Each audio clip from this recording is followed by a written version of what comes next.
Hello বন্ধুরা, আমার channel flavours by শুভ্রাতে তোমাদের স্বাগত। দেখো এবারে ইনগ্রিডিয়েন্টসগুলো কি বানাচ্ছি বলো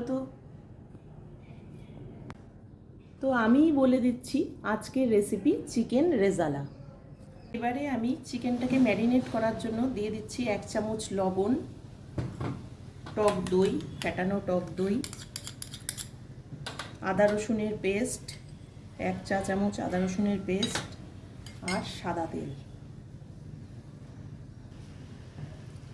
চিকেনটাকে এবার ম্যারিনেট করে হাতে সময় থাকলে 1 ঘন্টা রেখে দেবেন, না হলে আধা ঘন্টা হলেও চলবে। চিকেন রেজালা তৈরি করার জন্য প্রথমে আমি একটি ফ্রাইং প্যানে দিয়ে দিচ্ছি মৌরি, গোটা জিরে, গোটা ধনে আর 5টা ছোট এলাচ। এই মশলাটা ভেজে আমি গুঁড়ো করে নেব। দিয়ে দিচ্ছি 1 চামচ সাদা তেল, 1 চামচ ঘি, তেজপাতা, শুকনো লঙ্কা, 4-5টা গোলমরিচ আর সাদা জিরে।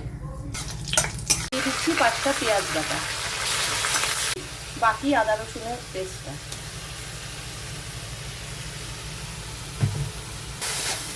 চিকেনটা কড়াইতে ছেড়ে দিচ্ছি। কিছুক্ষণ নেড়ে নেওয়ার পর দিয়ে দিচ্ছি কাজু পোস্তর পেস্টটা। কিছুক্ষণ কষিয়ে নেওয়ার পর মশলার বাটিটা ধুয়ে 1 বাটি জল দিয়ে দিচ্ছি। ফাইনালি চিকেনটা তৈরি হয়ে গেছে। এবার দিয়ে দিচ্ছি রেজালা মশলাটা। দেখো ফাইনালি চিকেন রেজালাটা তৈরি হয়ে গেছে। তোমাদের যদি আমার রেসিপিটা ভালো লাগে তাহলে প্লিজ চ্যানেলটিকে সাবস্ক্রাইব করে দিও।